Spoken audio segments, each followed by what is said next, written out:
Well, hello and welcome to the first Picks podcast of the 2019 season here at Her Loyal Sons. I'm your host, Ryan Ritter. You can call me ND Tex. And as always, you can find our podcast over on Apple Podcasts, Spotify, and wherever you find your podcasts, including our new home, anchor.fm/Her Loyal Sons.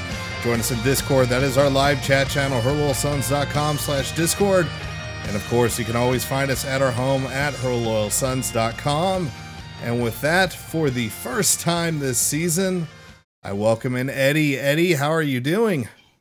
Ryan, my friend, I'm glad that you don't know any people who are good at this yet, and you keep bringing my sorry ass back. But hello, Internet. Let's make some dumb picks, shall we? And that is what we're here for. We are here to make some dumb picks. So for those that are not yet overly familiar with what we do here, this is one way that we preview the college football week at large, getting our degenerate on. Of course, while we would never encourage you to directly gamble on it, if you want to throw something, we call them space bucks around here around, we will guide you in the best way we know how. And there's always a little bit of friendly competition amongst Eddie and I. And Eddie, I think you know my record against you head to head.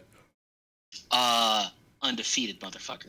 Yeah, I have yet to win, and we will be doing that again. So the Pick'em is back in play. If you go to herloyalsons.com/Pick'em, you will see some information on how to sign up. To save my sanity, we are going to go and use Yahoo this year. You will find out that there are many different picks, week 0 not included, that will be on there that are not going to be on the show. We will not go. It's going to be like 20 some odd picks every week. We will not be doing 20 some odd picks every show. So you'll get a little bit of taste of that. However, there are some great prizes to be won. It is some free merch from sportscrack.com, some merch from us, as well as a nice set of slate coasters that have 4 famous Notre Dame plays in history. So really cool there. Again, check it out. There's links to all that stuff so you can see the swag. And of course, I wanted to try to keep it competitive, so your worst 2 weeks, they are dropped. I am making this about as easy as possible, Eddie.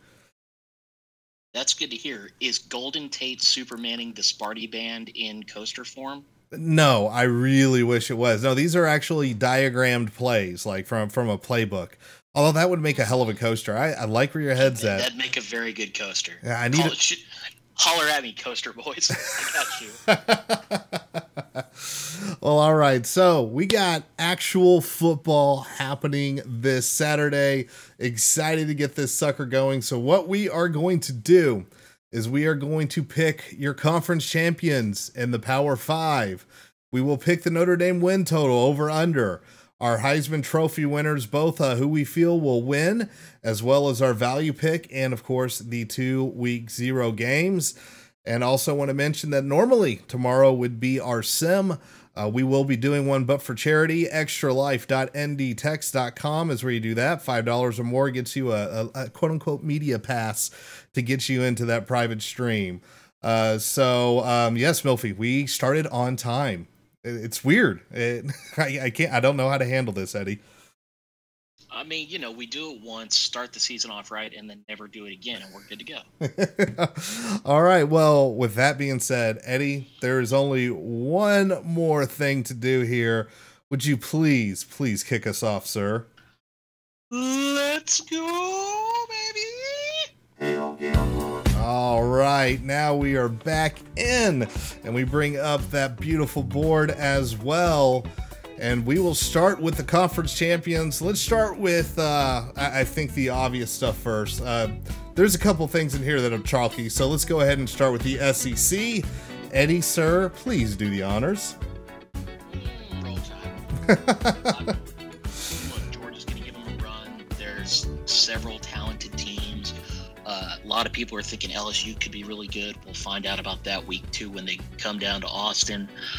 But yeah, I'm not picking against Bama until I have a reason to. I think that strategy has treated us pretty well over the last few years.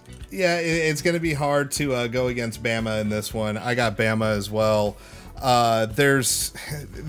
they're loaded right now, and we're going to talk about the other team that's loaded here second in the ACC. But Tua Tagovailoa is a Heisman favorite for a reason. He is still returning a lot of weapons on defense.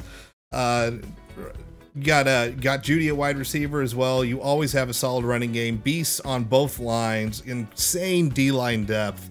So yeah, SEC, especially in the West, there's some more teams that are trying to play catch up. Georgia also playing catch up as well, but they're playing catch up. They ain't there yet. So yeah, give me Bama as well.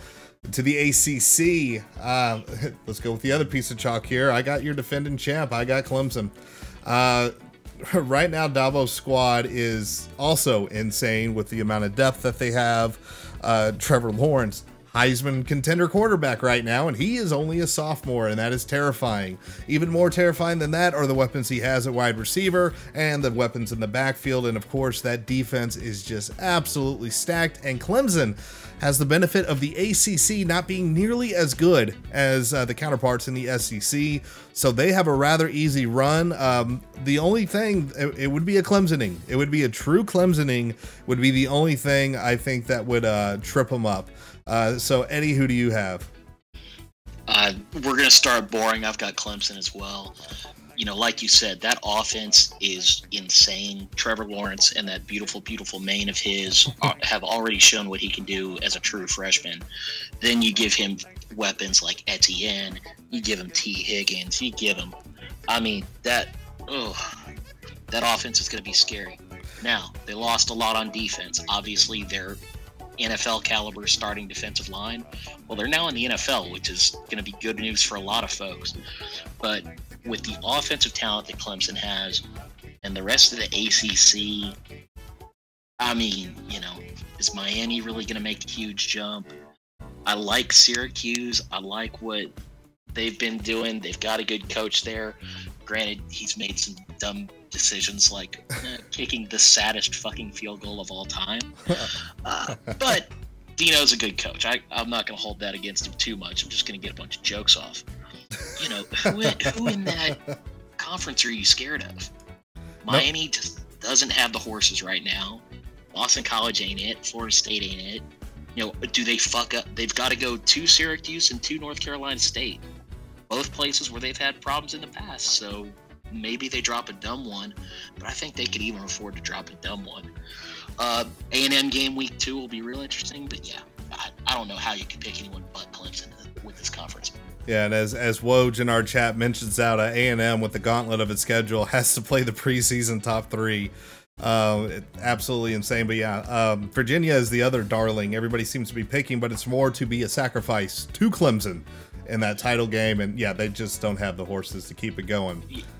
Yeah, I've got a lot to say about Virginia a little later on in a segment. But I think Virginia's going to be a very good team, but not good enough. All right, well, let's go now. Now it gets interesting. Now we're going to have to use our brains a little bit here, Eddie. Who do you have coming out of what Ty Hildenbrand, when he was talking to us on Twitter, deemed it a demolition derby. He mentioned it again in his interview with me earlier this week. Who do you got coming out of the demolition derby? God, fucking Pac-12, man. I sadly haven't had a chance to listen to the interview you did with Ty. I know you posted that earlier this week. I'm looking forward to it. The Pac-12, my God, what a clusterfuck. You know, the only thing that I feel safe about there is Utah coming out of the South. Because you look at, okay, SC still looking like a trash fire. Arizona State, no, we fade Herm in this household. We're sticking to that.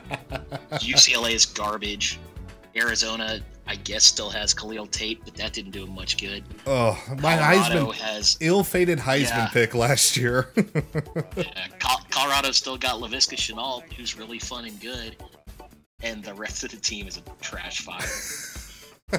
The North is much more interesting. I think Utah's got the South pretty much on lock. Oregon had a bit of a rough year, but they're bringing damn near everybody back. I mean, they've got 10 starters on offense, including Justin Herbert, who, if he stays healthy, damn good quarterback. The problem for them, you got to go to Stanford, you got to go to Washington, you got to go to Southern Cal, you got to go to Sparky. That's a lot of road games you would prefer at home. With Washington, Jake Browning, not a world beater as we learned last year, but a lot of talent, and he's gone. Jacob Eason, who you'll remember from Georgia, has taken over that job. Mm-hmm.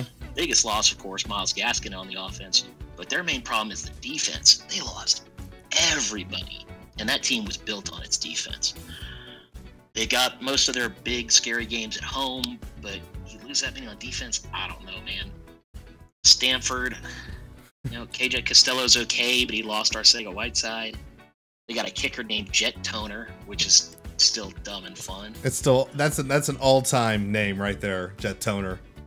Yeah, and then you got Wazoo. You lose Minshew, who was obviously the heart and soul of that great run they had last year. They got a lot of the rest of the offense back. Their schedule's also tough. Most of their big games are on the road. They got Utah on the road. They got Oregon on the road. Apple Cup's on a Friday night at Washington. That's not fun. The North is a disaster. I think overall, I'm going to take Utah over Oregon. I don't feel great about it. I'm certainly not putting any space bucks on it. But, oof, that conference could go 8 different ways, man. I don't have a clue. Where's your dart end up?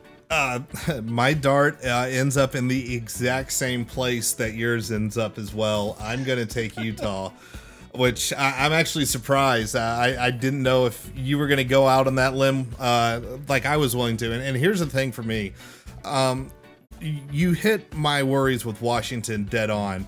You have a combination of things. One, the defense, they did lose everybody. They're absolutely going to be rebuilding. Plus, you have a transfer quarterback taking over situation as well. And we've learned from history that never really turns out too well, except for rare Oklahoma situations, or if your name is Russell Wilson.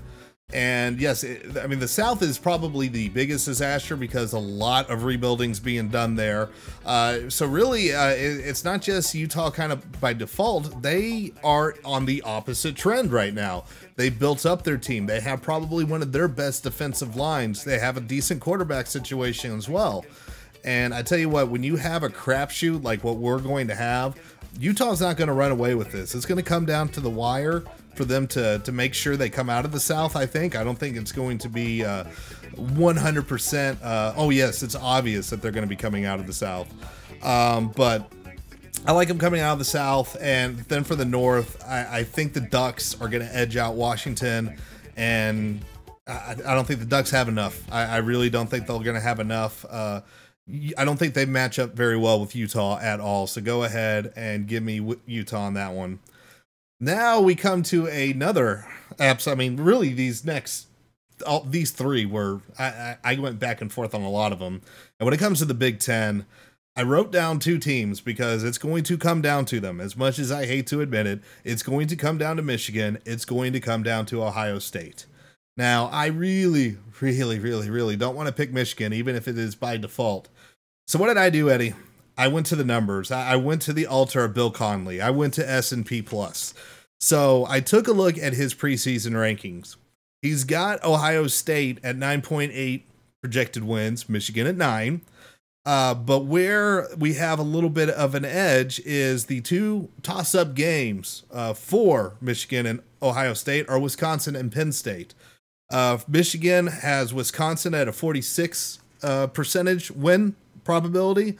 Penn State 52, so a couple coin flips. Ohio State, they're both in the 60s. Wisconsin 65%, Penn State 69%. And for that head-to-head matchup, it is an absolute coin flip. Now, that's really what it's going to come down to. I think in these coin flip games, Michigan and Ohio State are going to be pretty even. It will come down to that game at the end of the season. It is going to be at Michigan, but Harbaugh hasn't gotten past that. I don't think Shea Patterson's the one that's going to be able to do it.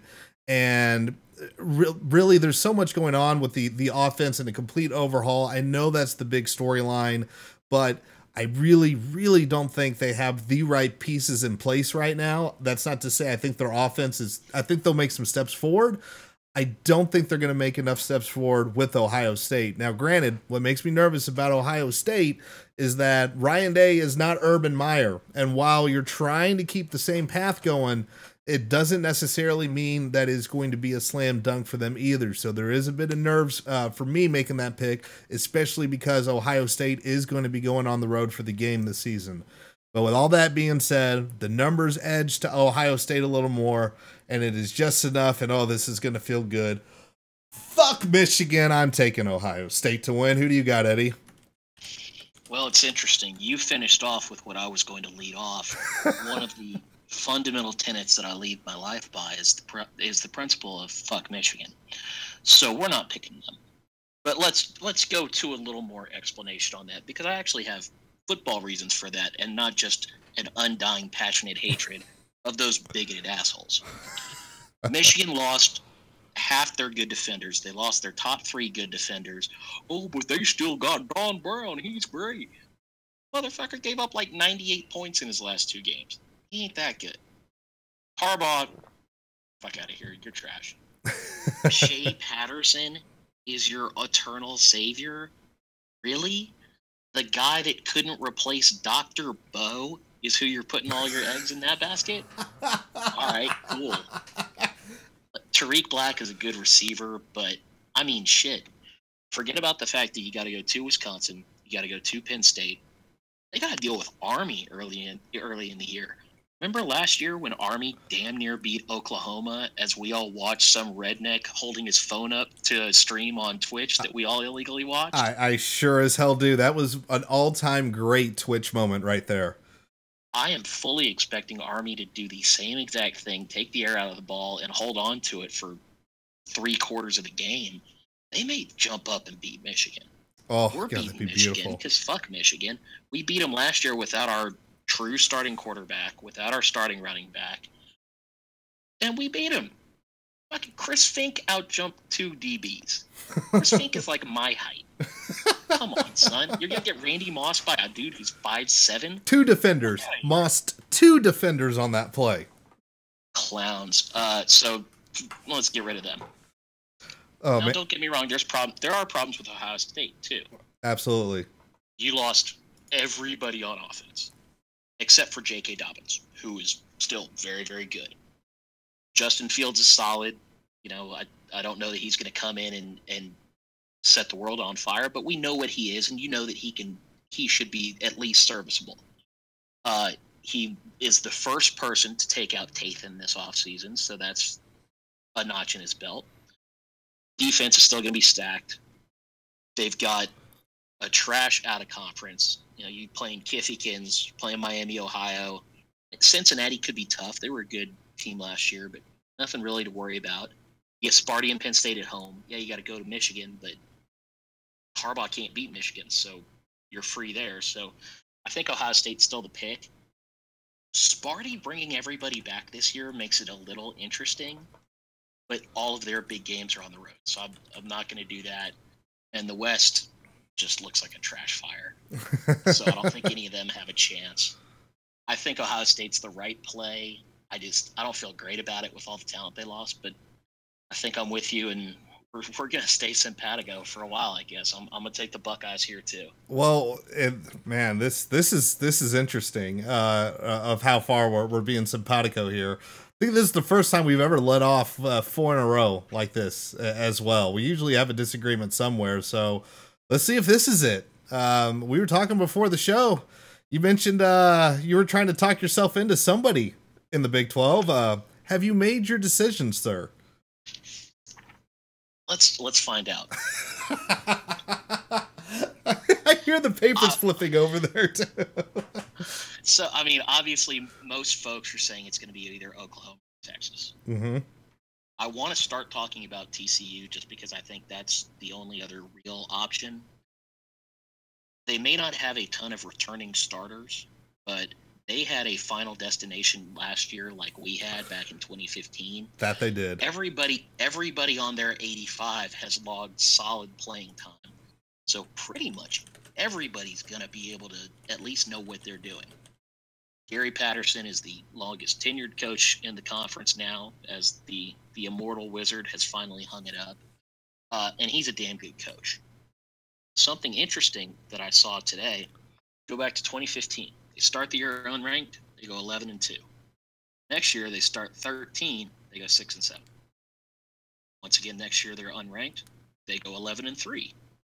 Last year, they started the preseason number 16. They went 7-6. Noticing a pattern here. There is a little bit of a pattern here. It's an odd number, and they started unranked, so that is interesting. Flip side, they got to go to Iowa State. Not a fun place to go. Got to go to Okie State. Who knows what the hell they're going to be this year. You got to go to Lubbock. Weird shit happens in Lubbock. And you got to go to Norman. That's not ideal for you. I'd love to get cute and take TCU. Don't think I can do it. Iowa State, also kind of intriguing. They're bringing back 8 guys on each side of the ball. Matt Campbell is quickly rising as the hot name up the ranks. Brock Purdy, pretty damn solid quarterback. Has shown some good stuff. Has pretty much his entire O-line back. Schedule is not the best. Got to go to Tech, got to go to OU, got to go to West Virginia. They lost everybody. They're going to be interesting. But let's go to Texas and OU. That's where it is, right? Mm-hmm. Texas, I am 1,000% in on Sam Ehlinger. I think he's going to have a fantastic year. Yeah, he lost his best receiver, but should have a very strong O-line. It's not the same O-line that he had last year, but there's a lot of experience, some grad transfers coming in, a lot of very good players on that offensive line. Big problem is they lost most of their starters on defense, but a lot like TCU, a lot of young guys have played, and they're a ton of studs. I think 5 of their top 8 players in the defensive back 7 are all back, so they should still be good. And you still get Ehlinger to DuVernay. That's scary. And then there's OU. They got a lot of guys back on D, but their D was trash. Only 4 of their offensive starters. You know, your top 2 home run threats are gone. Obviously, Kyler's gone. But Jalen Hurts is a good quarterback. I don't know if he's going to be able to just step in day one to a completely new, completely different system and be ready to go, especially with a brand new offensive line. I'm going to do what I wanted to do last year and didn't. I'm going to take Texas. Ooh, Texas back, Eddie. I think Texas is back. Oh, my. We're gonna combo play this later, but yeah, I think we're gonna get Texas back. Okay. I appreciate you sitting through me making the final decision because I was not there until 5 seconds ago. Hey, look. That's how back and forth I've been. And literally what I did is I started writing stuff down so I could stay committed to my picks. I wrote it down. This is basically where I ended my workday. This little sheet of paper right here. But I am going to go on the opposite side of you. I am going to take Oklahoma, and here's why. Let's again. This is going to be a recurring theme. When I feel like I am in trouble, I go to the numbers. Texas, and S&P Plus. I question this projection because it doesn't. As much as I love stats, I recognize that they're not perfect, and this is a case where I feel they're undershooting, or at least Bill's numbers are undershooting Texas. It's not a shot at Bill, so don't go in his mentions. That guy takes enough shit as it is. But he's got him at 6.7 projected wins, and if Texas, and if Texas were to score 7 more points per game, only 8.2. The majority of the win prop. Oh, we got a cheer. Hashtag horns down. Oh, okay. There we go. That is that came through. That's very good. That's a good use of a cheer right there. All right. The fact that they're even considering still calling a penalty on that is fucking horseshit. It is. Terrible. If you have it, the only thing better than having a signature taunt is being able to taunt your rival's signature taunt with the invert of it. When Dex hit USC with the V down, it was beautiful. That did things to me. Yes, but anyways, yes, for the numbers, so with 7 points per game more, they're only at 8.2 wins. Their probability is just god awful across the board. The only games where they are rated 50% or more are Louisiana Tech, Rice, and Kansas. Oh, no, sorry, excuse me. Kansas State and Texas Tech. So you got the bottom of the Big 12. Everybody else, Bill's numbers got them getting their asses handed to them. And that includes Oklahoma, who they are only 18% win probability, a margin of 16 points. And again, this is preseason. We're assuming Jalen Hurts is going to move in. And that's where, and on the flip side, the numbers are really strong for OU. They are projected to be the #1 offense in the nation for S&P Plus, which is insane. Wow. Their win probability, the lowest, Eddie. The absolute lowest win probability. It's not Texas. That's 82%. Again, that's 16-point margin. It's Bedlam. It's the end of the season going at Oklahoma State, and that's at 71%. So I think we got a case here where numbers are leaning a little too strong one way and not strong enough another. But I have a feeling even when you pull it into the middle ground, OU ends up coming out on top there. And Jalen Hurts is a very good quarterback, and he is not going to have to deal with SEC defenses. And I really want to see what that is going to look like. Jalen Hurts facing Big 12 defenses. I think he's going to be just fine. He's going to have enough weapons there. The Red River Shootout is going to be awesome. The eventual rematch, which I think is going to be the Big 12 title game, it will be a rematch. And at Texas and OU, it will also be interesting, especially with those teams having faced each other once. So I think Texas right now, there's a little bit of, I think Bill's numbers are kind of giving a come down from the hype after the Sugar Bowl where they embarrassed Georgia. So I will give a caveat because this happened in the Sugar Bowl. If Bevo tears up that wagon, going full Texas. If Bevo goes absolutely nuts inside the Cotton Bowl and takes out that money line, that Sooner Schooner, I'm slamming that money line, and I'm looking for the future to get Texas at whatever they're at. So yeah, which coach do I trust more is being asked in the chat. Really, the chat's in midseason form, man. We got Cheez-It Bowl mentions. We got Michigan hate. Oh, it's great. But the coach I trust more is Lincoln Riley. And it's not because I think Herman is bad by any means. I just think he is, and I don't think he's all hype. I think he was overhyped and had higher expectations than he should for year one. He's slowly getting that program back. With all the Texas is back jokes, they're going to be a damn problem next year. And there'll probably be a little bit of a problem this year too. But I am going Oklahoma.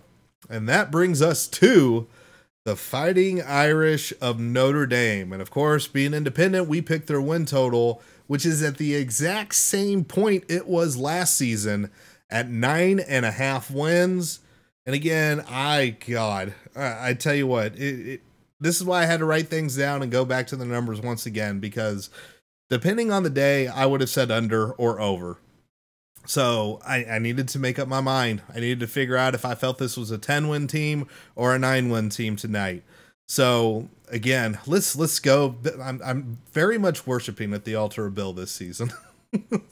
So that's not a bad altar to worship at. You know what? At least I will feel like I got some sports math behind me, and there's some logic that's taking some of my feelings out of this. And when it comes to Notre Dame, that's probably a good thing. Well, his projected wins is 9, but the hilarious part is his win probability actually has the Irish at 10. Now, again, the projected wins has to do with second order wins and a lot of other statistical stuff that I only somewhat understand. But basically, I know just because 10 games or 50% or more does not mean that equals 10 wins. But if the Irish do have a good offense and get 7 points per game more, he does have them at 10. So this was the other thing that surprised me. With every question on the defense right now, linebackers is the huge one. And you got a couple questions around the non-pride cornerback positions. They're still be projected to be ranked at 9 defensively in S&P Plus, which blows my mind. Again, I feel that's a little too much, but that's giving me a little bit more comfort. Now, what games are Notre Dame in danger of losing? At Georgia, and it's going to be at Georgia, at Michigan, at Stanford. 21% win probability for Georgia, and this is going to make me want to drink right now. 14-point margin of loss is the prediction. 39% win probability against Michigan with a 5-point loss margin there. But at Stanford, a 6-point win margin at 65%. So you got, at best, you could say a coin toss at Stanford if you're going strictly by the numbers. So then Notre Dame has 2 games there on the road that look like for sure losses. Everything else is 70% or higher. Now, that's numbers in a vacuum. You got a couple weird parts of this schedule. You got Virginia Tech immediately after Michigan. You also have Virginia immediately after Georgia. That is absolutely scary as hell. Boston College following Navy doesn't make me feel any better, despite the fact that BC is on a serious downswing right now. That's just a bad body blow and bad history backing it up. With all that being said, looking at this, I really think Notre Dame is going to take one of the 3 games that are up in the air. I feel best about the chances at Stanford. And with a bye week coming before Michigan, I actually feel a little bit better about that to push it into a little bit more coin flip territory than Bill C's got it right now. So I see this as a 10-2 team. I really think that's where we're going to be. I actually see a couple scenarios. One where we lose to Georgia and Michigan. Another where we beat Michigan, lose to Georgia, but then lose to either Virginia or Virginia Tech off of a rough body blow game. So, or body blow / letdown game.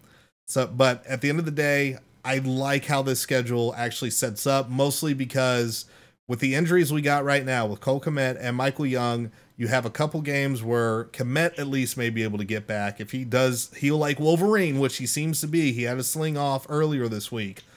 So hopefully Michael Young can get back as well. Book stays consistent. And Kyle Hamilton maybe has a turnover or two that will help pull off some good road wins against Georgia or Michigan. So 10-2, book it. I'm going over on this. I'm scared as hell. I don't think I'm actually going to touch this line with a 10-foot pole. Eddie, all that said, who do you got?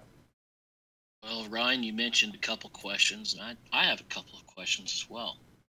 Is this going to be the first time in an entire decade that Brian Kelly actually has a quarterback improve in his second year? Because that's never happened before. Will this be the first time in a decade that Notre Dame travels to Stanford and actually wins a game? Because that's never happened before under Brian Kelly. The schedule, I think, actually is not set up very great. While I think it will be competitive, while I think, sure, any given Saturday things can happen, I'm chalking Georgia as a loss. I just think they got far more talent than we do. The one that scares me, and I alluded to it earlier, playing Virginia the next week, coming off of either a huge high and then a letdown game, or you got your ass kicked and you're coming in sad, and then a Bronco Mendenhall team is going to do what Bronco Mendenhall team does and just try and beat you up. That scares me a little bit. I think we should win that game, but that game scares me a little bit.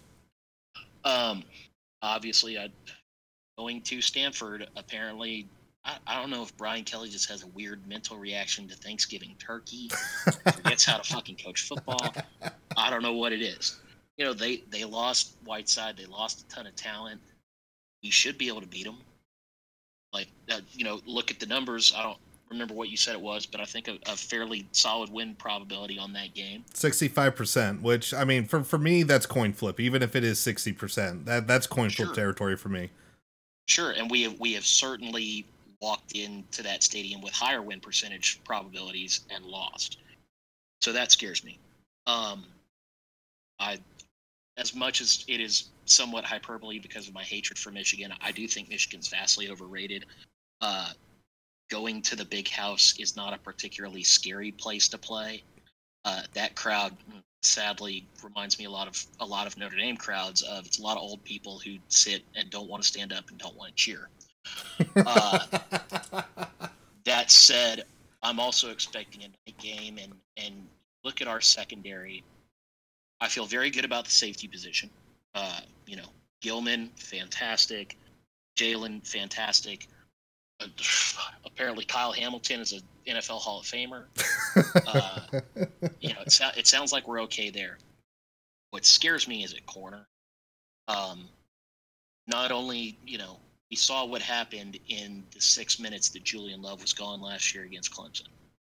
Now, I'm not saying that everybody that we're going up against has what Clemson has, but that was also true freshman to true freshman.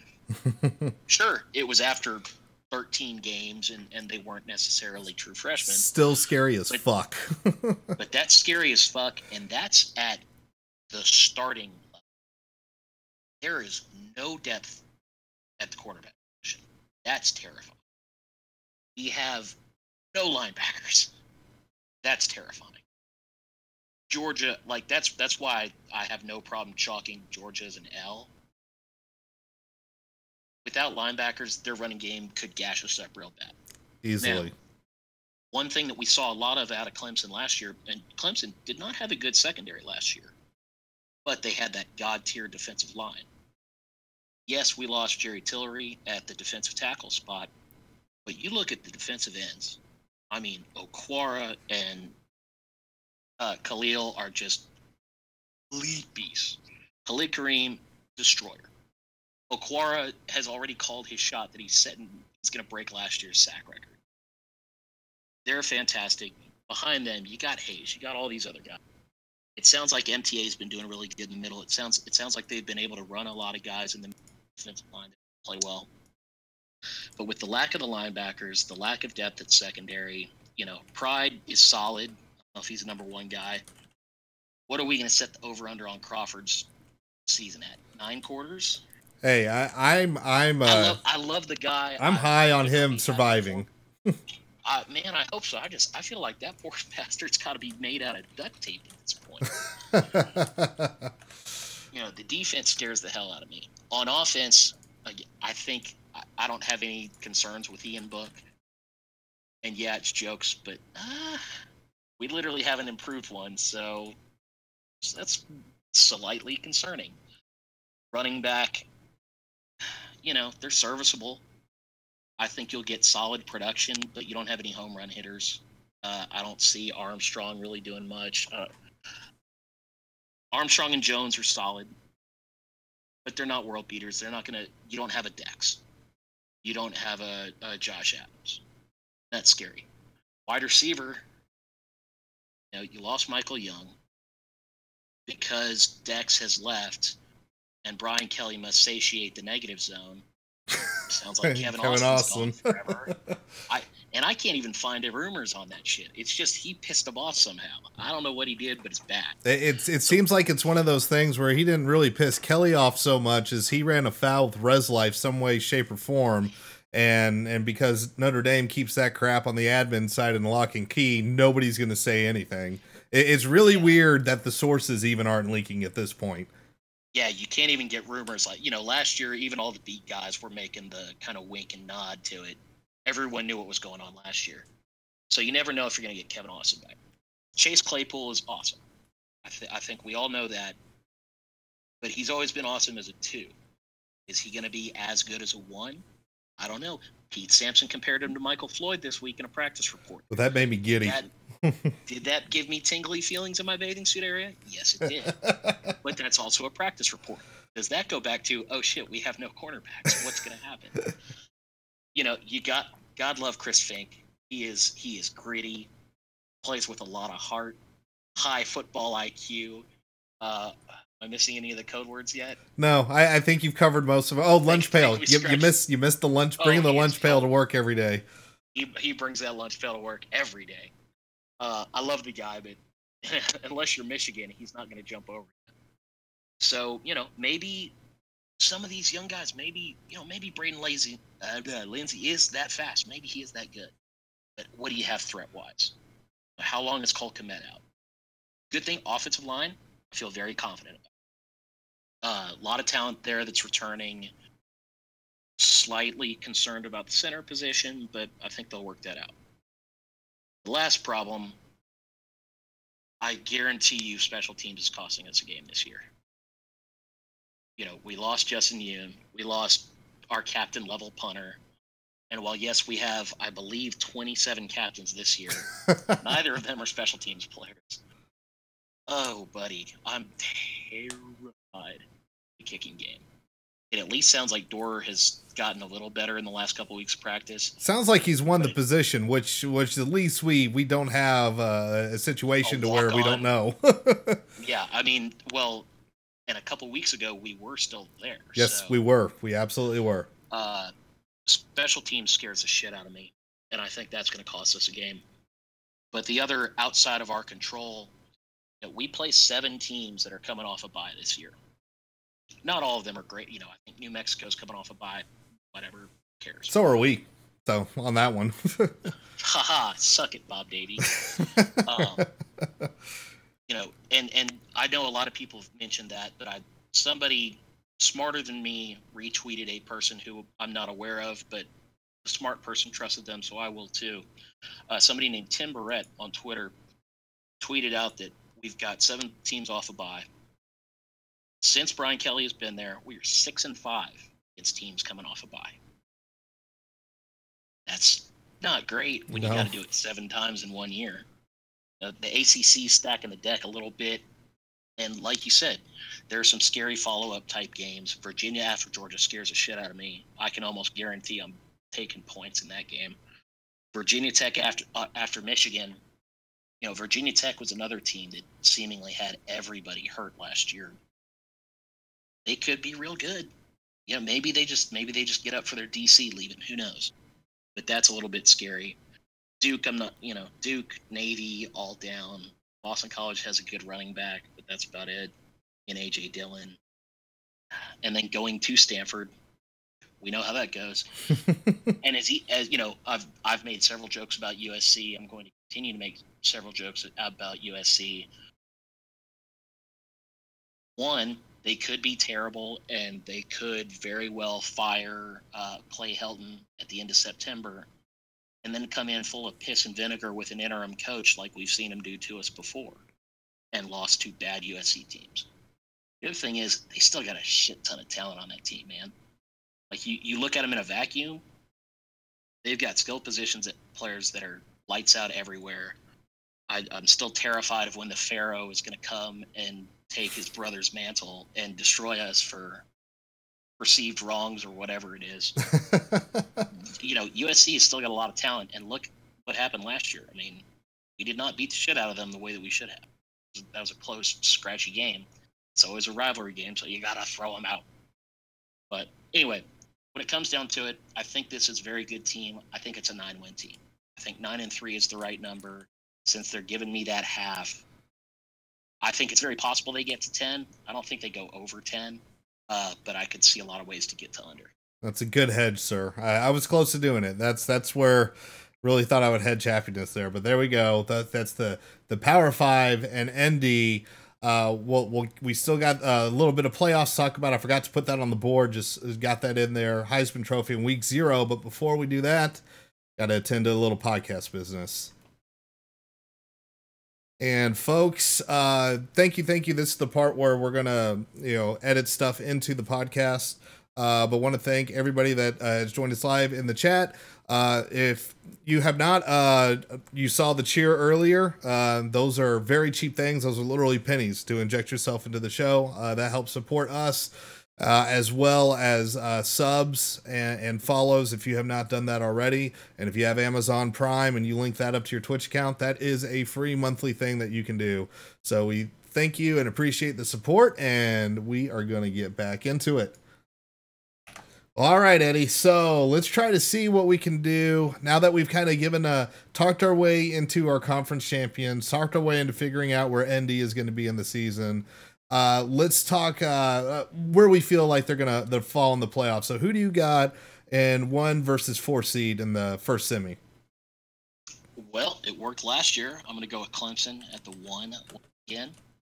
I think they have, we were both pretty much auto on Clemson and Bama, but I think that Clemson has the much easier road, so we'll take them. In the 4 slot, I'm going to take Ohio State. I think we're going to get into a double SEC year, and for some reason that they're going to go with the second team at 3. I don't know. We'll take OSU winning the Big Ten, and that'll be enough to get them into the playoff. Well, simpatico, almost. I've actually got Oklahoma. I think Ohio State going to be rated a little bit higher by the committee because you're going to have big win over Michigan. Wisconsin, I think, could end up ranked. Penn State, I think, could end up ranked. The Big 12, I think it's just going to be an OU in Texas. So I'm going to say OU ends up being that number 4 pick. And for the second semifinal, Bama, number 2, obvious one. And then for the number 3, oh God, this, I honestly, truly had no idea where I was going to go, if I was going to say, yes, the second SEC team's going to make it, or put in Ohio State. But I think at the end of the day, because Georgia is the only other contender I can see coming out of the SEC, that's the likely title game. I think the committee is going to do the same thing they did last time. I don't see 2 SEC teams, so we're going to go champ chalk here, and I'm going to go Ohio State at number 3. Who do you got? I'm going to take the shitty SEC run back. I'm going to take Bama versus Georgia. All righty. And a lot of that is because I think the Big 12 is going to be somewhat down. I don't trust the Big 10. I sure as hell don't. This could be a year where you get a 3-4 loss Pac-12 champ. I feel like this is going to be a weird year in college football. It's not a fun pick, but it just makes the most sense to me because I don't trust. And I feel like the committee has shown, if they can leave the Pac-12 out, they will. I don't see a Pac-12 team doing anything to help themselves this year. I don't think they're going to be in the discussion at all. No. And I think that the Big Ten winner is going to drop a couple games. Whereas, Georgia and Bama don't have to play each other in the regular season. And the rest of that conference, everyone seems real, real high on LSU. But I feel like every time we get real, real high on LSU, they end up pooping the bed. Auburn's running out of true freshmen. That's not really scary. Florida has losses all over the field. The fact that they're top 10 still blows my mind. The rest of that conference is kind of trash. So, yeah, I think we're going to get that run back, sadly. All right. Well, I have a feeling I know what these, at least the next pick's going to be. Who do you got in the title game? Gonna run it back with that beautiful hair. Clemson over Alabama. Oh, so Clemson over Bama. All right. So Clemson with the victory there. I have Clemson and Alabama, and should I just be different, or should I stick with who I think's going to actually win? I really think there's a few more weapons. It's going to be not as bad as it was for Saban last time around, but I do have Clemson running it back as well. And yeah, Chad said it's boring, it's chalky. Well, that's why I forgot about it initially on the big board, because we're going for chalk. Now, just because it's chalk, folks, that does not mean the season's going to be boring by any means. I just think we're running into an inevitability right now, and that's how it felt last year too. That's how it feels this year. And look, some weirdness may happen, and sometimes when everybody's convinced when it's going to be chalky, we know it is not going to be. So let's hang tight and we'll see what happens. But yeah, chalky picks, it is what it is. Let's get to the Heisman Trophy. Well, and before we do that, sure. I do want to say one thing. A lot of people, and I remember when this conversation happened a couple years ago in the NBA, when it was like, well, it's Cavs versus Warriors. And people were like, well, why even watch the season? This is dumb. This is boring.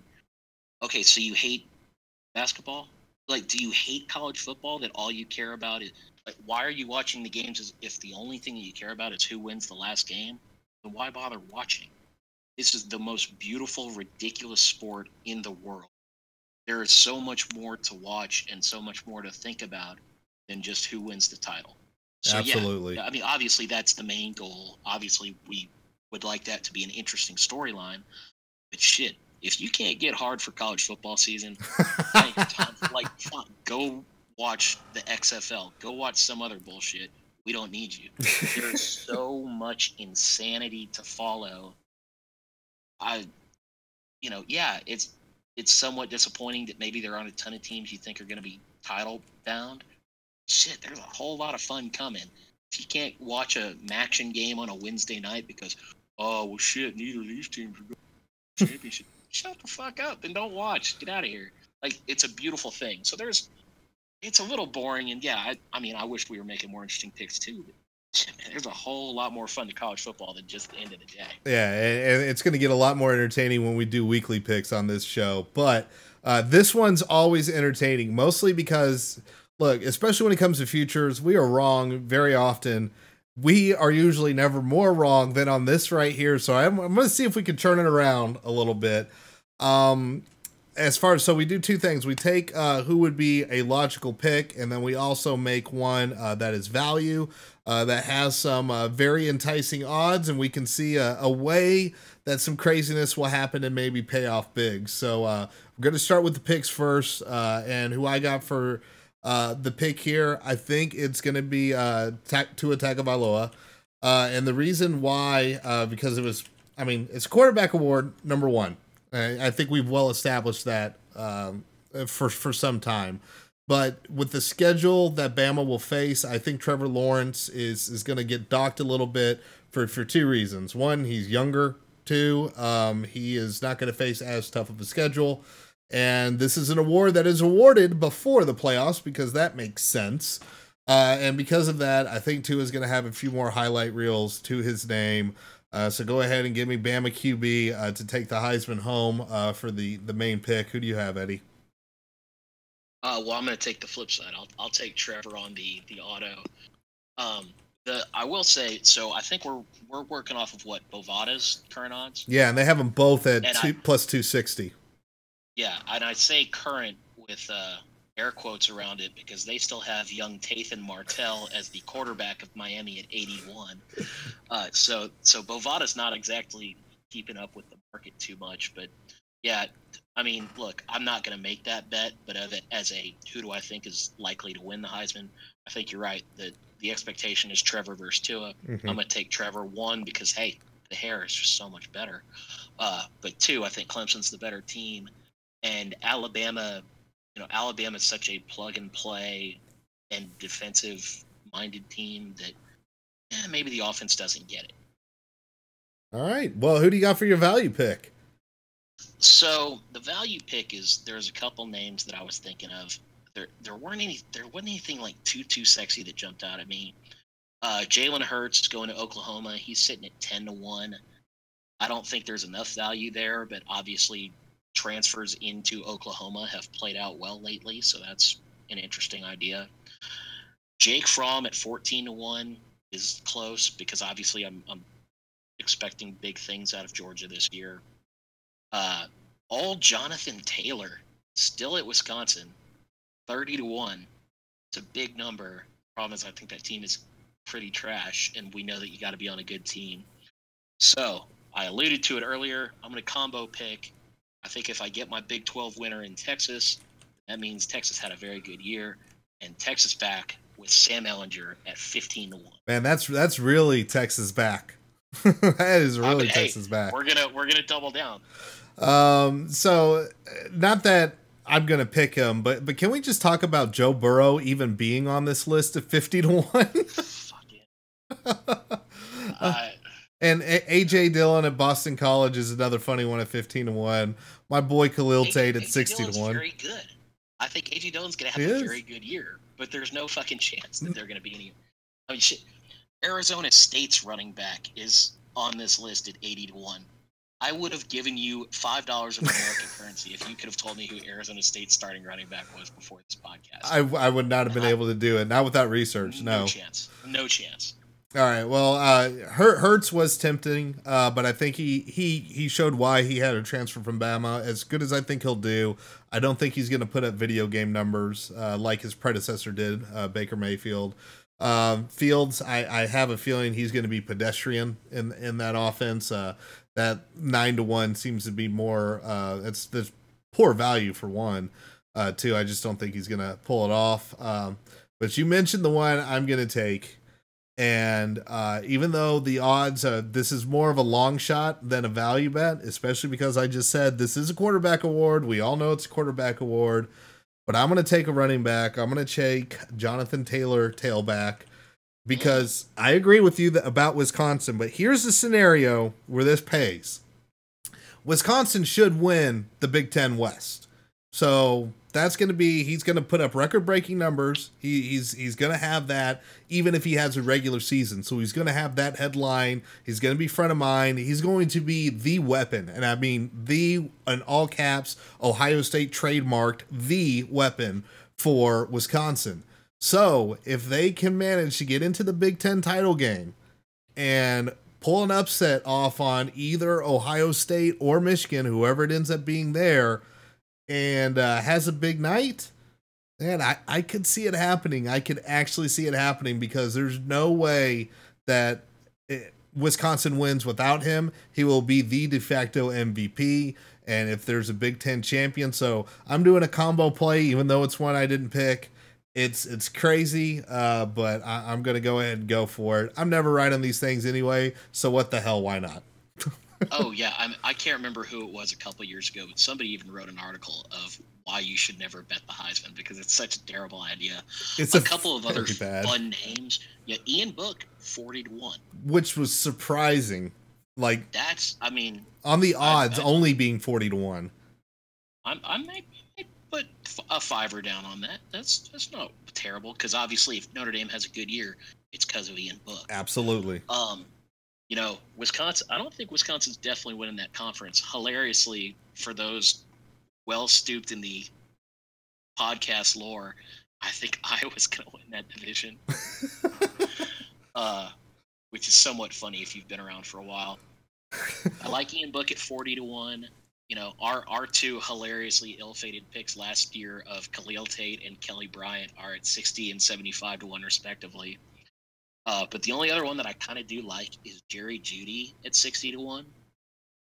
Receivers don't often win this. No, they don't. So damn good that if, you know, I could see them, you know, if maybe the quarterbacks don't have kind of the all-star year that they usually do and they wanted to try something different, he's good enough to where he could pull it off.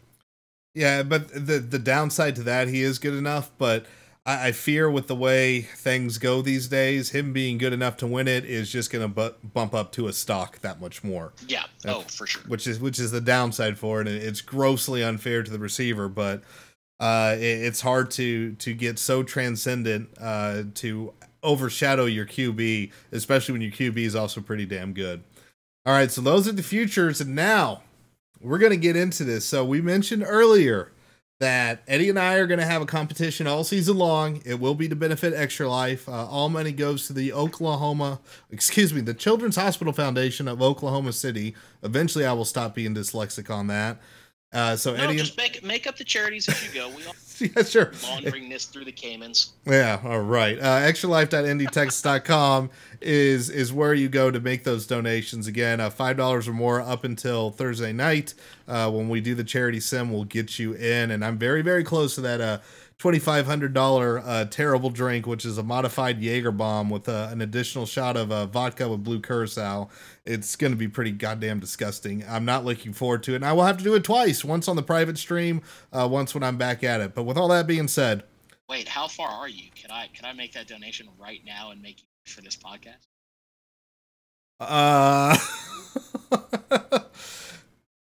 We're already running long.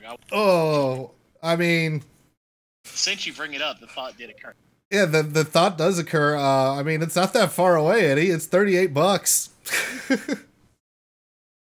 And it's hooked up.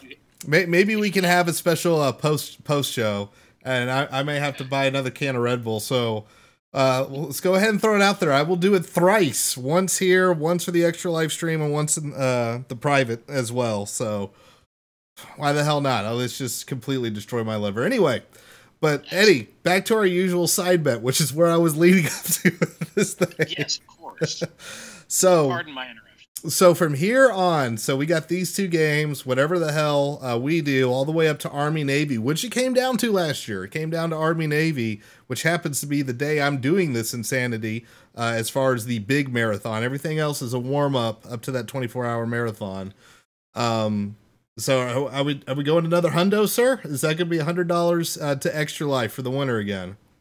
I mean, you're the one paying, so I don't really give a shit what you make it. You motherfucker! All right, there it is. No, I'm in. I'm always happy. I love what you do with the charity. It's a good thing, and it's always good to put a little wager on it between the two of us. And I look forward to you donating in my name again next year. Yep. All right. So here we go again. Yes, $100 will go to Extra Life for the winner of the pick'em between Eddie and I. Again, the pick'em as a whole for what y'all can compete in. HerLittleSons.com/pick'em has the information. Lots of cool prizes and stuff there. But all that being said, we got to get to some picks, and we got Miami playing Florida, and I think it's like the Camping World opening kickoff, something or other. It's in Orlando, neutral site game. Florida, a 7.5-point favorite. Your total for this game is a very high 47.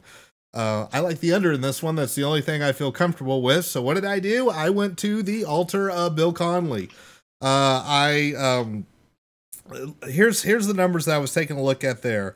As far as what S&P Plus have, they have Florida winning this game by, well, there we go. Hang on later. Oh no. It's Eddie Max music. How did that happen? Yes. So thanks, Eddie. Appreciate that at 2,500. For those of you on the stream, hang on a little bit. Jesus Christ. Well, Milfy was on it if you were not. Attaboy, Milfy. So back to the numbers. I'm so derailed right now. 10.7 is the S&P projection for the win for that one. And looking at a few other things, there's a bit more motivation for Florida win in this one. If you look at history-wise, hopefully, I'm assuming that's going to be pumped into them because they are 1-5 in recent history against the U. Florida is. The big matchups here, you got Florida with an inexperienced offensive line against Miami's strength, which is that front seven and that D line. And on the flip side, Florida's strength is their wide receiver core matched up with a very young and inexperienced secondary. So looking at that, if that's the matchup Florida's got to exploit, I like them a little bit better as far as their QB situation. Felipe Franks, far from a world beater, but Jaron Williams is going to be making his first career start, beat Tate Martell out, who is now maybe apparently a wide receiver.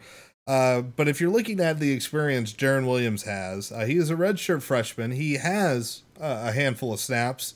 He went 1 for 3 against Savannah State, and he had a 1-yard rushing TD. Those are his numbers. That's it right there. That's all he's got. And he's going to come into a big spotlight and against a team that has got a pretty damn good defense themselves. Florida are no slouches. So with all that being said, I'm going to go ahead and take the favorite in this one. I hate the hook. I have a feeling it will screw me. I like the under more so than anything else, but give me Florida at 7.5. I'll leave those points. Who do you got, Eddie? Yeah, I don't like that hook either, but I feel like Miami's kind of trash a little bit. Could be just a little bit.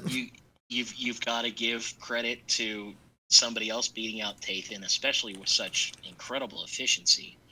I will say that I may or may not have already made an inquiry and gotten this at 7 and under 15.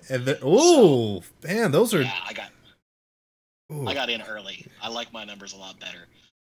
That said, I don't think the hook is really going to come into play. I think Florida's way better than Miami, even though I don't think Florida's that great. I just think Miami's kind of butt, and they're going to lose badly. Alrighty, well then that leaves one more game, and I forgot to mention I'm going to be in Vegas when this is going on. I'm on a flight on Friday, so Ooh, I will. Very nice. There's a high probability I will at least be visiting a sports book. It is Mrs. Tech's birthday weekend, so I don't think I will be fully plugged in, but we're going to have to make a little bit of a field trip for sure. That being said, you got lost on your way to the bathroom. You know what? It happens. It's those casinos are very confusing. It is easy to lose your way. Arizona going on the road to Hawaii. Total for this one's at 74. So I don't know. Maybe pseudo shootout here. But Arizona is an 11-point favorite, so kind of goes against shootout. But who do you got, Eddie? Well, this is an interesting matchup of early season Heisman folks. We have last year's September Heisman in Cole McDonald. You may have been told he has an arm, E-I-E-I-O. And then you've got Kevin Sumlin on the other side of the ball. Obviously, we remember Khalil Tate being the hot, sexy pick for a little bit there. We, of course, remember all of the A&M September Heismans that were won under Kevin Sumlin. So that could be an interesting night. Obviously, over under a 74. Vegas is expecting quite a few points. 11 feels like way too many points for a not good Arizona team that has to get on a very weird plane flight to Hawaii. I don't think Hawaii's going to be very good, don't get me wrong. But you really want to lay 11 with that Arizona team? I don't think so, man. That's right. You get the late night. We should get old Bobby K on the TV somewhere in his big Hawaiian shirt. Glorious way to end week 0. Give me the Bows. All right, so on this one, Bill C would agree with you, sir. 8.4 is the S&P projection on this. But here is what I'm looking at. I'm looking at a matchup between Arizona's offense and Hawaii's defense. And Hawaii's defense has been it's not great. Garbage. And it's not looking much better on the projections. They're projected to finish 110 this season. Not that Arizona's offense is going to be world beaters, but they're projected to be 49, so right within the top 50. So really 11, it is a lot of points, but you know what?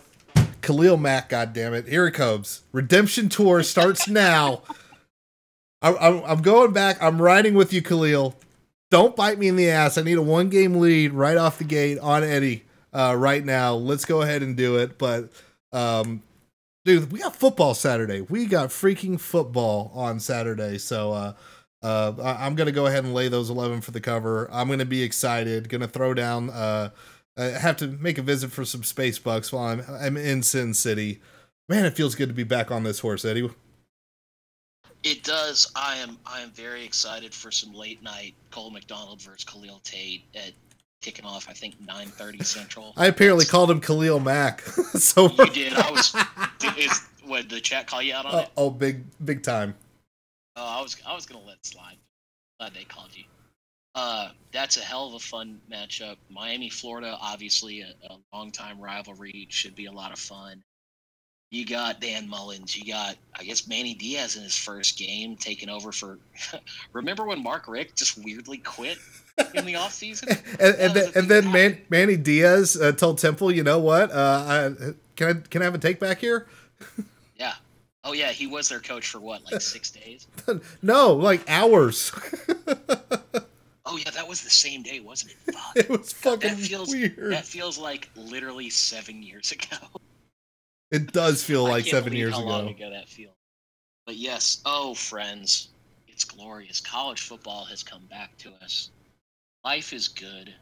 Gambling is here. Look, I'll be straight with you. Don't gamble. It's dumb. It's bad. A lot of better things you could do with your money. You know how smart people always tell you, oh, you should invest your money in the stock market. Shit, that's gambling with the cards stacked even more against you. At least you watch football. What's so bad about that? You know, if you like our picks, maybe hit your boy up on the Venmo. If you don't like the picks, I understand. All complaints should be sent on Twitter to @IndyPoot. That's @IndyPoot. That is the resident complaint box. All complaints will be dealt with in a very professional and timely manner. I love so feel free to send them there. I love the full cast hat tip there. Very, very well played, sir. Gotta give a little love to our own buddy. But kids, it's back. It's glorious. We haven't lost a game. Maybe we never lose a game again. Maybe this is our time. Maybe we're about to become Clemson and Alabama. Maybe we're not going to lose a game for the next 7 years. Maybe Ian Book is the greatest quarterback of all time. Is it possible Kyle Hamilton is the new Ed Reed? Maybe. Who's to say? Everybody on the practice field, apparently. Let's see what happens. It's beautiful. It's glorious. I love all of you, even those of you whom I hate, which are so many. But I love you all. God bless college football. Go Irish. My friends. Hail Gambler. All right, well, that is going to wrap it up to us. Thank you so much, Eddie, for coming on. Looking forward to another season of picks. And thank you for everybody that joined us live on twitch.tv/HerLoyalSons. Keep the conversation going over on Discord. That is herloyalsons.com/Discord. You can subscribe to this podcast over on Spotify, Anchor FM, iTunes, wherever you get your podcasts at. And until next time, folks, enjoy football and have a good one.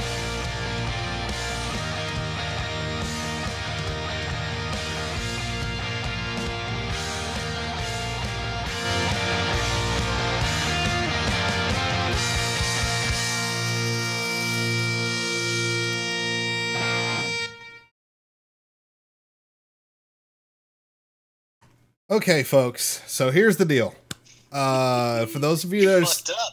yeah. So two things need to happen. One, I need to let Twitter know that this is going to happen. This is what I get for promoting charity, but it's all good. I'm going to have to take this drink way too many times. Over on twitch.tv/HerLoyal. So thank you for putting me over 2,500. It's crazy. The first year I did this, it was like just shy of $900, and then just over $2,000, then up to $5,000, and now I'm shooting for $6,000. It's absolutely awesome. I can't thank you all enough for the support. So what I'm going to do is I have to go gather the ingredients. I was not prepared for this to happen. So give me a little bit. There's a lot of stuff I have to go get, including from the garage, which is where the Red Bull has been hiding out for some time. But yeah, I will take it. It will happen again in the private stream because there are enough people that are not on here that did donate. So that will happen. And of course it will happen one more time because it's the holy Triforce, because we're doing Zelda stuff now. So the drink will be a Jaeger Bomb Chew. So basically it's a Jaeger bomb, but we're doing the bomb chew, the lovely little blue mouse looking bomb. So a blue shot will be tossed in as well. So along with the Jaeger that's going to get dropped in there, we will have vodka and blue curacao. But yeah, Eddie, this is a good point there, and Milfy as well. So every dollar is a vote for the Notre Dame opponent for the sim. Who would you like your 38 points to go to? Does this version of the game still has classic teams, correct? I honestly don't know. Right now, FAU is in the lead right now because Kiffykins. Then Boise and Bama. I'm looking for the exact numbers so you can have an idea. And Auburn was initially in it, and it was it did not go well for them so far. Okay, so FAU is at 200, Boise at 137, Bama at 70, and Auburn at 37. I don't want to get involved in the pissing contest that people have been doing, so I will say Northwestern, because bitch-ass Fitzgerald would probably say that video games are also part of what's wrong with this society. Fucking clown. All right, nice. It's 38 points for Northwestern. Milfy, think on where your 38 points are going to go to, and I will be right back shortly. Nothing like having Red Bull right before I go to bed. This was well thought out by me. I mean, it works in Vegas. Oh, I'm not there yet. I gotta wait another day. So we are keeping this rolling. We're helping you pregame, baby. Yeah, you are. We're doing this for you. And one thing I will say, this is going to be in the cold open. My audio reaction. So I'm still rolling on Audition as well. So we're gonna have all kinds of fun. But I will. Yes, Elvis. HerLoyalSons.com. This was not well thought out at all. But I will be back with the beverage soon. So hold tight for a few seconds, folks. I'll be back. I feel like this has got to be against Twitch's TOS, right?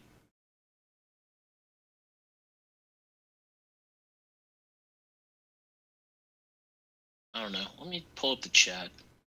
I'll just talk at y'all if I'm still heard. I don't know if I am or not.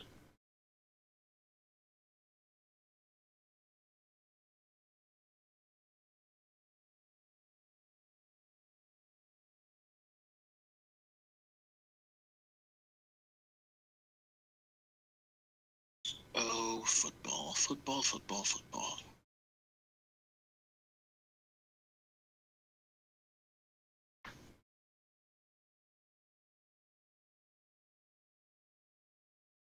It's only illegal if you get caught. I'm glad there are other scholars of the law in the chat, because that is a beautiful concept that nobody's ever had a problem.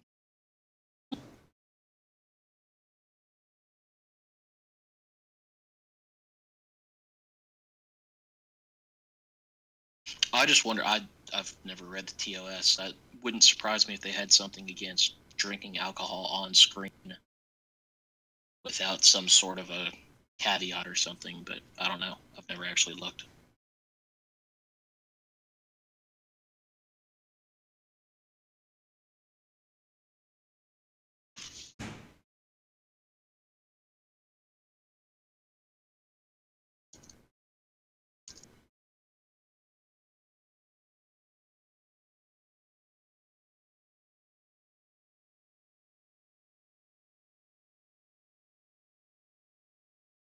I will say, chat, I learned as we were ending the podcast, I had bet on the terrible Detroit Tigers to beat the Houston Astros today, because Detroit was plus 400, which was one of the largest spreads in a long time. And on principle, you give me that kind of odds on a single baseball game, I will take it. Detroit won 2-1. So, as always, hail Gambler.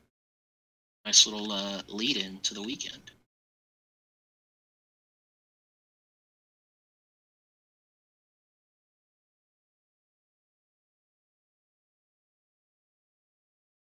Oh, that's a highly reasonable TOS. No. Well, I mean, some of the shots he's done classify as dangerous, but who knows?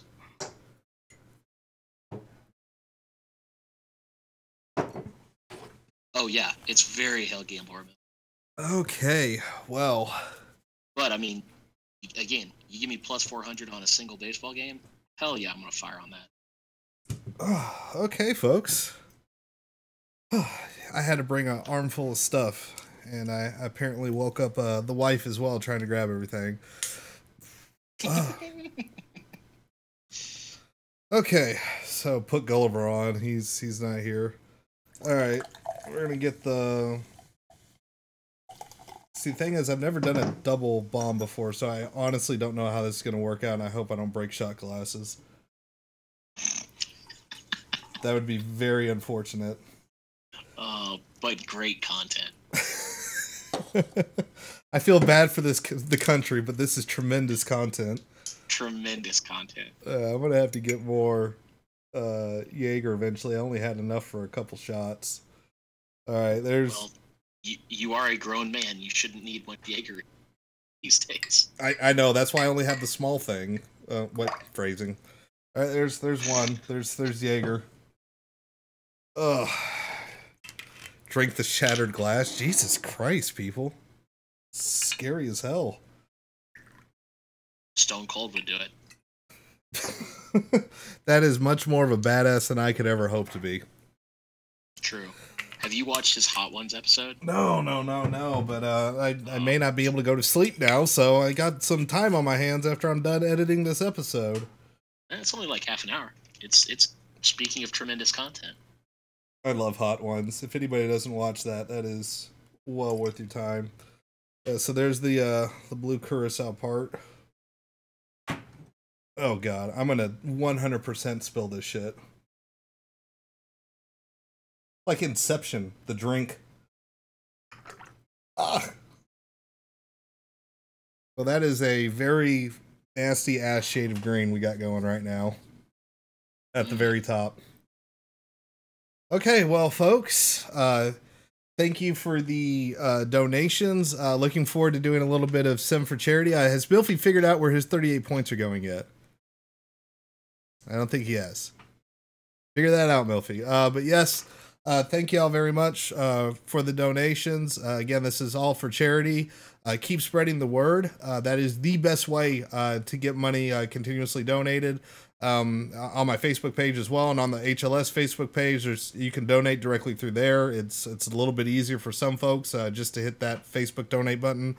But yes, here we go. This is the Jaeger Bomb Chew. We got Red Bull, vodka, blue curacao in one shot, and then another shot of Jaeger. And I think the shot glasses are on top of each other, so this is going to end poorly. All right, cheers. Don't try this at home, kids.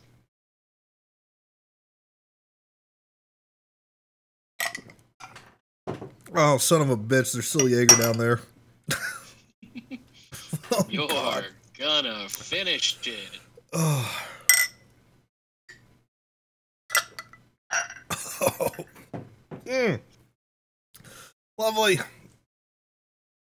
Oh, God, I gotta do that 2 more times. Son of a bitch, that was a bad idea. And you're gonna get yelled at in the morning. No, I hope not.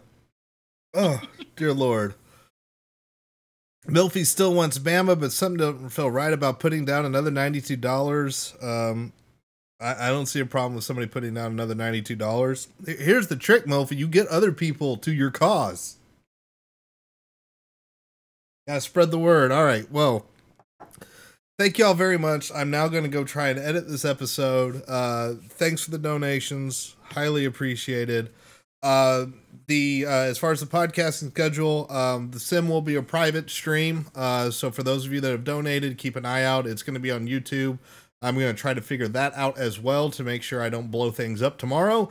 And we will be back on Sunday for our usual recap time, 9 p.m. Central, 10 p.m. Eastern. We will have Chris, a.k.a. Rakes from the Rakes Report, on for an interview.